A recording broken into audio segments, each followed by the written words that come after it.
औज़ुबिल्लाहि मिनश्शैतानिर्रजीम बिस्मिल्लाहिर्रहमानिर्रहीम। अल्लाह के पाक नाम से शुरू करते हैं जो बड़ा मेहरबान और नहायत रहम करने वाला है। यूनिक ग्रुप ऑफ इंस्टीट्यूशन की तरफ से ये ऑनलाइन लेक्चर्स अज़ीज़ तलबा व तालिबात आपकी तालीम और तरबियत के लिए आप तक प्रोवाइड किए जा रहे हैं। मैं हूँ प्रोफेसर राजा वाजिद अली। मैं आपको स्टैटिस्टिक्स पढ़ाता हूँ। आप सब बच्चे इस बात से बाखूबी वाकिफ़ हैं। आज हम फर्स्ट ईयर की क्लास में चैप्टर नंबर 7 जिसका नाम प्रोबेबिलिटी है वो कर रहे हैं। तकरीबन इसके 15 सवाल हम कर चुके हैं। मज़ीद जो क्वेश्चंस हैं वो हम आज कंप्लीट करेंगे इंशाल्लाह आगे, और एक नया टॉपिक भी शुरू होगा। इसके साथ साथ हस्ब मामूल हम अपने लेक्चर का आगाज़ दुआ से करेंगे, और दुआ है आज हमारी रिज़्क़ की। हम अपने अल्लाह से रिज़्क़ मांगते हैं कुछ इन अल्फाज के साथ, अल्लाहुम्मा, ए मेरे प्यारे अल्लाह, उर्ज़ुक़नी, हम सबको अता कर, रिज़्क़न, रिज़्क़ अता कर, रिज़्क़न हलालन, रिज़्क़ ऐसा जो हलाल हो, तय्यबन, वो तय्यब हो, मुबारिकन, वो मुबारिक हो, वासियन, वो वसी हो, मिन इंदिक, और ए मेरे अल्लाह वो रिज़्क़ डायरेक्ट आप हमें अता करें, किसी को वसीला बीच में ना डालें, किसी की मोहताजी ना दें। जब हम देखते हैं कि अगर बच्चे के वालिद फ़ौत हो जाए तो वो अपने चचाओं पर या मामों पर चला जाता है। जब यतीम बच्चा अपने मामों के सहारे पर या अपने चचाओं के सहारे पर चला जाता है, जब चचा या मामू तो उनसे बेहद मोहब्बत करते होंगे, लेकिन इसके बावजूद जब वहाँ से रिज़्क़ उस तक पहुँच रहा होता है, उसकी तरबियत हो रही होती है, तो फिर ज़मीन आसमान का फ़र्क पड़ जाता है। तो ए मेरे परवरदिगार, ए मेरे अल्लाह, हमें रिज़्क़ देना है तो मिन इंदिक, डायरेक्ट तो ख़ुद हमें अता कर, किसी वसीले के ज़रिए से किसी का मोहताज बना के रिज़्क़ ना अता कर। रिज़्क़ की बाकी जो 4 खूबियाँ थीं वो हलाल होना चाहिए। ए अल्लाह, हमें रिज़्क़ अता फरमा हलालन, हलाल, तय्यबन, वो तय्यब पाक होना चाहिए, मुबारिकन, वो मुबारिक होना चाहिए, और वासियन, और इतना वसी हो, इतना वसी हो कि ए अल्लाह हम रिज़्क़ बाकी लोगों को भी देते रहें खुश होकर, और मिन इंदिक, और अपनी जनाब से डायरेक्ट अता फरमा। इसके साथ हम दुरूद इब्राहीमी का जो पहला हिस्सा है उसको हम आज के लेक्चर में डिस्कस करते हैं, बलफ्ज़ तर्जमा समझ कर पढ़ते हैं, क्योंकि दुरूद पढ़ना, दुरूद का ज़िक्र करना हमारे लिए सबसे ज़्यादा फ़ायदे वाली चीज़ है अगर हम समझ सकें तो, और समझ कर पढ़ना ये तो कमाल है। फिर दुरूद पाक आपकी ज़ुबान से निकलता है, अल्लाह एक फ़रिश्ते की ड्यूटी लगाता है कि ये दुरूद पाक एज़ इट इज़ इसी ज़बान में आप सल्लल्लाहु अलैहि वसल्लम के सामने आपके नाम के साथ, आपकी आवाज़ के साथ पेश कर दिया जाता है। आप डायरेक्ट नज़र मुस्तफ़ा में आ जाते हैं, प्यारे नबी की नज़रों में आ जाते हैं। यही तो हमारी असल मकसद है कि हम अपने प्यारे नबी हज़रत मोहम्मद सल्लल्लाहु अलैहि वसल्लम की नज़रों में आ जाएं, ताकि वो हमें कब्र में भी और हौज़े कौसर पिलाते हुए पहचान लें। वो तो पहचान लेंगे, लेकिन इसमें हमें बहुत फ़ायदा मिलेगा दुरूद इब्राहीमी या कोई भी दुरूद पढ़ने से। दुरूद इब्राहीमी अल्लाहुम्मा, ए मेरे प्यारे अल्लाह, सल्ले, रहमतें ही रहमतें नाजिल फरमा, आला मुहम्मदिन, हज़रत मोहम्मद सल्लल्लाहु अलैहि वसल्लम पर रहमतें नाजिल फरमा, ए मेरे प्यारे अल्लाह, व आला आले मुहम्मदिन, और हज़रत मोहम्मद सल्लल्लाहु अलैहि वसल्लम की आल औलाद पर भी रहमतें नाजिल फरमा, कमा, जिस तरह, सल्लैता, ए मेरे प्यारे अल्लाह आपने रहमतें नाजिल फरमाई, अला इब्राहीमा, हज़रत इब्राहीम अलैहिस्सलाम पर, व आला आल इब्राहीमा, और हज़रत इब्राहीम अलैहिस्सलाम की आल औलाद पर, इन्नका, बेशक, इसमें कोई शक नहीं है, हमीदुन मजीद, बेशक कायनात की तमाम तारीफ़ें ए अल्लाह आपके लिए हैं, और मजीद का मतलब होता है आपकी शान सबसे आला है। आज हम कहीं पर भी कोई भी खूबसूरत चीज़ देखते हैं तो हम ये नहीं कहते कि ये चीज़ खूबसूरत है, ये जगह खूबसूरत है, ये शख्स खूबसूरत है, बल्कि हम कहते हैं सुबहान अल्लाह। इसका मतलब हुआ कि तमाम की तमाम तारीफ़ें, जब भी किसी की तारीफ़ करेंगे तो तारीफ़ अल्लाह की ही है, वो अल्लाह की ही तारीफ़ करते हैं। बेशक इसमें कोई शक नहीं है कि तमाम की तमाम तारीफ़ें ए अल्लाह आपके लिए हैं, और आपकी शान ही सबसे आला है। ये है दुरूद इब्राहीमी का पहला हिस्सा जो आज के लेक्चर में हमने डिस्कस किया। अल्लाहुम्मा सल्ले अला मुहम्मदिन व आला आले मुहम्मदिन, ए मेरे प्यारे अल्लाह हज़रत मोहम्मद सल्लल्लाहु अलैहि वसल्लम पर रहमतें नाजिल फरमा और उनकी आल औलाद पर, कमा, जिस तरह, जैसा कि, फॉर एग्ज़ाम्पल, सल्लैता, आपने रहमतें फरमाई, आला इब्राहीमा व आला आल इब्राहीमा, इब्राहीम अलैहिस्सलाम पर और इब्राहीम अलैहिस्सलाम की आल औलाद पर। इन्नका हमीदुन मजीद, बेशक तमाम तारीफ़ें आपके लिए हैं और आपकी शान सबसे आला।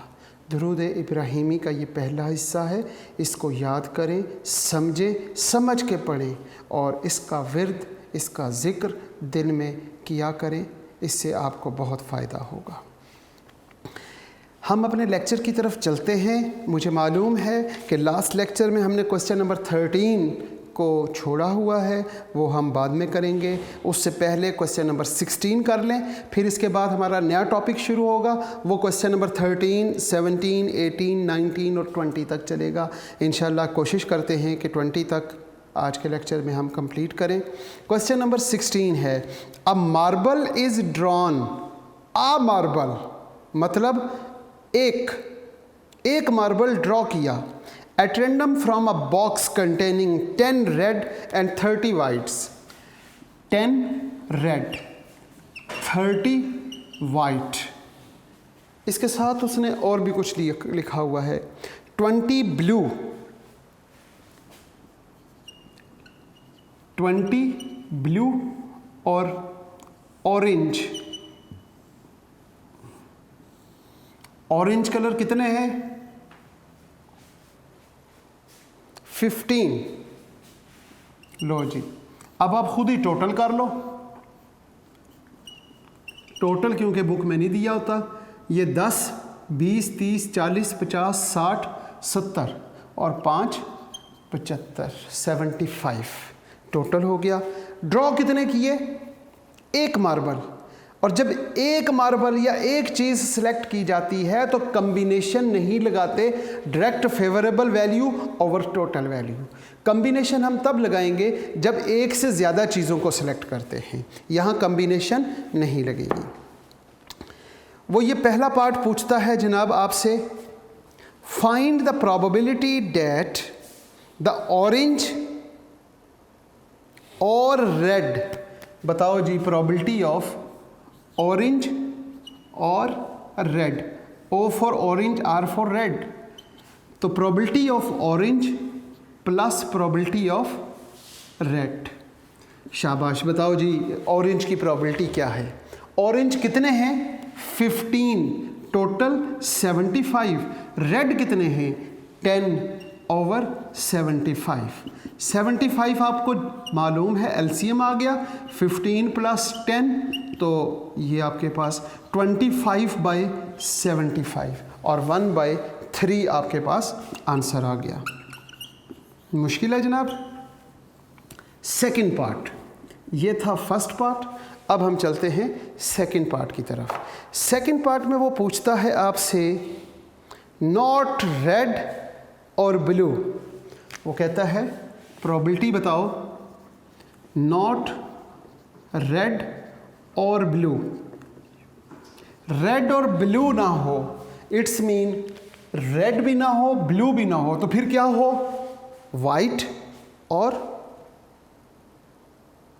ऑरेंज। हम यहाँ पे लिखेंगे probability of white plus orange. Probability of white और ऑरेंज। क्या पूछा था उसने जनाब सेकंड पार्ट में? नॉट रेड और ब्लू। तो रेड और ब्लू नहीं होगा, तो फिर वाइट और ऑरेंज।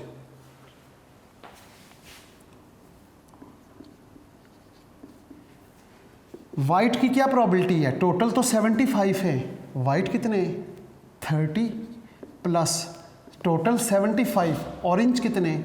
15। तो ये आपके पास 30 + 15/75, ये आपके पास 45/75 आ गया। और जब 45/75 होगा तो वो इसे आप कैंसिल करेंगे 5 से।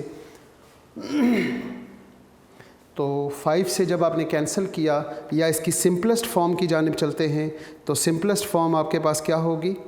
45/75, 3/5, 3/5 ही, it's equal to 3/5। Third part उसने पूछा आपसे नॉट ब्लू। जब वो कहेगा नॉट ब्लू, तो इसका मतलब कौन कौन? ब्लू नहीं तो रेड, ऑरेंज और वाइट।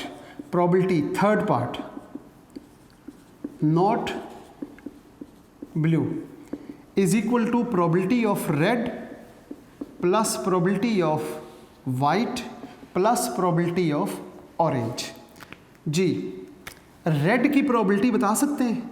10 टोटल रेड हैं, 75 में से वाइट 30 डिवाइडिंग बाय 75, और ऑरेंज वो है 15 डिवाइडिंग बाय 75। एलसीएम आपके पास 75 आ गया, 10 + 30 + 15, तो 30, 40 और 50, 5/75, 55/75, 11/15, 11/15। अब नेक्स्ट पार्ट हमारे पास आ जाता है सिर्फ वाइट। तो probability of white, probability of white total हमारे पास 75 है, वाइट कितने? 30, तो 30/75, 30/75, और जब आप 30 को 75 पे डिवाइड करते हैं तो 2/5 आ जाएगा, 2/5। ये हमारा पार्ट था जी क्वेश्चन नंबर 16 और उसका फोर्थ पार्ट। पहला पार्ट हमने कर लिया था, दूसरा ये है, तीसरा ये किया है, और चौथा पार्ट हमने यहाँ पे कंप्लीट कर लिया। फिफ्थ पार्ट पढ़ते हैं। फिफ्थ पार्ट में कहता है find the probability that it is red, white और ब्लू। प्रोबेबिलिटी किसकी पूछ रहा है? रेड, वाइट और ब्लू की। जी, fifth is the last part. Probability बताएं रेड, वाइट और blue. Simple, probability of red plus probability of white plus probability of blue. Red की प्रोबेबिलिटी क्या होगी? रेड कितने हैं? 10, तो हम लिखेंगे 10/75। वाइट वो है जी 30/75 और ब्लू वो है 20/75। एलसीएम 75, 10 प्लस 30 प्लस 20, 30, 40, 50 एंड 60, 60/75 और 60/75 आपके पास कितना आंसर आया? 4/5। तो ये आपके पास 4/5 आंसर है। मैंने आपको पहले दिन से कहा था कि प्रोबेबिलिटी बहुत आसान है, सिर्फ़ और सिर्फ आपने हिम्मत करनी है, उसके बेसिक्स कॉन्सेप्ट सीखने हैं। अगर बेसिक कॉन्सेप्ट्स आते हों तो ये काम तो बच्चों वाला है, इसको बहुत आसानी से कर सकते हैं। अब हमने क्वेश्चन नंबर 15 और 16 कर लिया है। 17 से पहले हम चलते हैं क्वेश्चन नंबर 13 करें ताकि हमारे पास 16 क्वेश्चन कंप्लीट हो जाएं। आप लोग जल्दी से क्वेश्चन नंबर 17 को पढ़ें। यहाँ से हमारे पास एक नया टॉपिक शुरू होता है जो इंडिपेंडेंट और डिपेंडेंट की बात करेगा। इंटरसेक्शन जब होती है प्रोबेबिलिटी में तो मल्टीप्लाई करते हैं, और जब यूनियन होगा तो हम क्या करेंगे? प्लस करेंगे। ज़रा गौर से पढ़ें जी क्वेश्चन नंबर 13। उसमें वो कहता है द प्रोबेबिलिटी डैट, पहले सवालों में प्रोबेबिलिटी पूछता था, यहाँ पे वो प्रोबेबिलिटी बता रहा है। The probability that the brother and sister will pass an entry examination is 0.8 and 0.7। Brother के पास होने की प्रोबेबिलिटी है 0.8। क्वेश्चन नंबर मेरा ख्याल है 13 है जी। Probability of B for brother and probability of S for sister. Brother के पास होने की प्रोबेबिलिटी क्या है? 0.8 और सिस्टर के पास होने की प्रोबेबिलिटी 0.7। अगर आप ये क्वेश्चन आप खुद पढ़ेंगे तो आपको समझ आएगी। The probability that the brother and sister will pass an entry exam is 0.8 and 0.7 respectively. यहाँ तक ये दो बातें दी गई हैं, वो यहाँ लिख दी गई हैं। ये है जी पास होने की प्रोबेबिलिटी, और नॉट पास यानी कि फेल। अगर पास ना हो, ब्रदर के पास ना होने की प्रोबेबिलिटी क्या होगी? Probability of brother will fail, ये उसके ऊपर डैश डाल देते हैं, और सिस्टर विल फेल।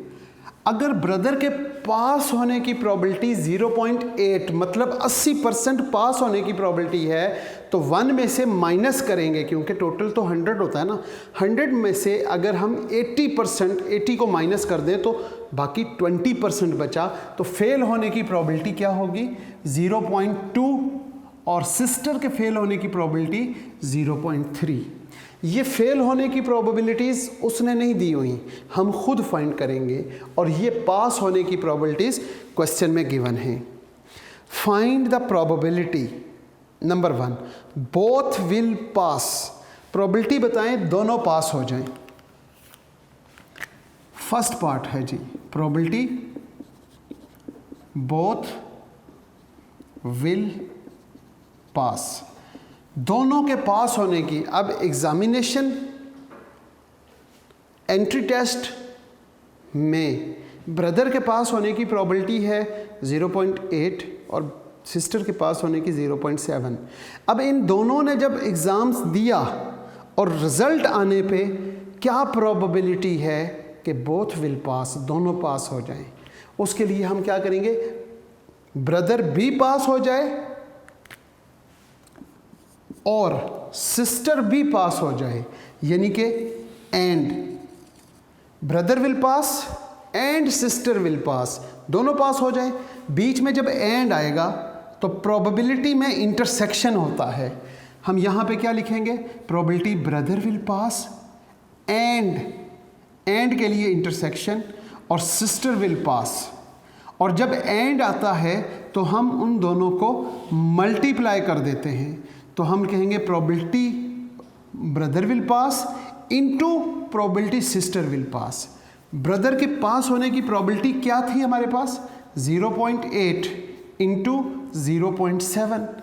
अब 0.8 और 0.7 को मल्टीप्लाई कर दें। 0.8 इंटू 0.7 इज इक्वल टू 0.56।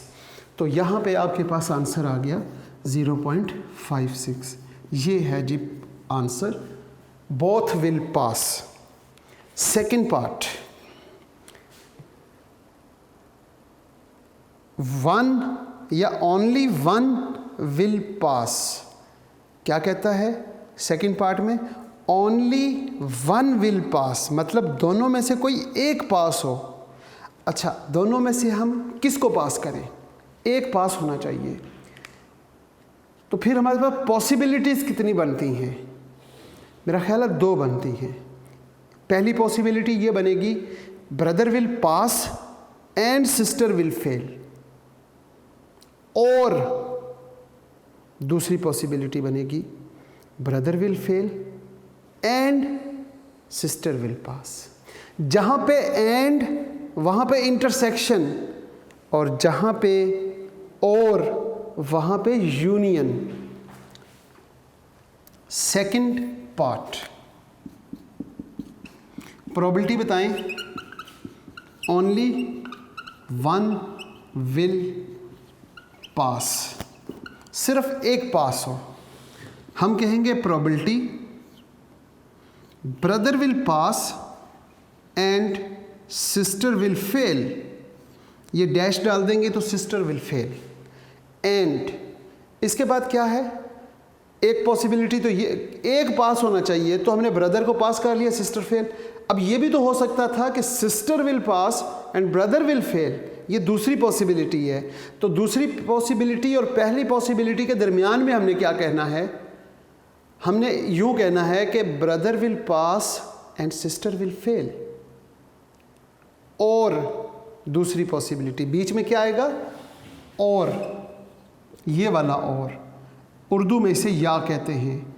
और प्रोबेबिलिटी में हम इसे क्या, मैथमेटिक्स में इसे हम यूनियन कहते हैं, और प्रोबेबिलिटी में हम इसे प्लस करेंगे। यहाँ प्लस, यूनियन होता है तो प्लस होता है, इंटरसेक्शन हो तो मल्टीप्लाई होता है। इसको उर्दू में और कहते हैं, इंग्लिश में एंड कहते हैं। ये पॉइंट्स अच्छे तरीके से ज़हन नशी कर लें।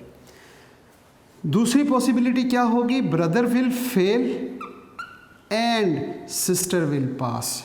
एंड यहाँ पे आया तो यहाँ पे हम मल्टीप्लाई करेंगे, probability of brother will pass into sister will fail, या फिर probability of brother will fail into sister will पास। अब इनकी प्रोबेबिलिटीज़ आपके पास है, फार्मूले में वैल्यूज़ पुट करें और जवाब आ जाएगा। ब्रदर के पास होने की प्रोबेबिलिटी क्या है? 0.8, और सिस्टर के फेल होने की प्रोबेबिलिटी 0.3। फिर इसी तरह ब्रदर के फेल होने की प्रोबेबिलिटी 0.2 है, और सिस्टर के पास होने की प्रोबेबिलिटी 0.7 है, जो कि यहाँ गिवन है। जब आप इन्हें मल्टीप्लाई करते हैं तो आपके पास जवाब आएगा 0.24 और प्लस 0.14, और इन दोनों को प्लस कर दें तो 0.38 आ गया। मुश्किल तो नहीं है। Next part,